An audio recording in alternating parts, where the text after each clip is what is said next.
Halo guys, selamat datang di channel ini. Hari ini kita mau pergi menjala udang.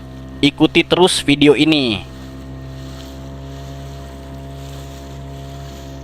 Karena air belum pas untuk menjala, kita pasang jaring dulu, berharap ada udang atau ikan yang nyangkut.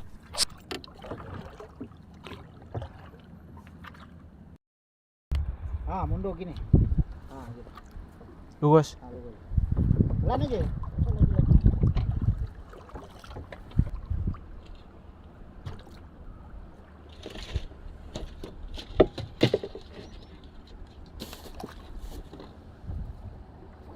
Saatnya kita menjala. Siapkan umpan dulu. Sial, tiba-tiba mendung dan berpetir. Dan yap, kita terkena hujan badai angin ribut. Karena petir hujan dan angin tidak berhenti-henti, kita memutuskan bongkar jaring dan pulang.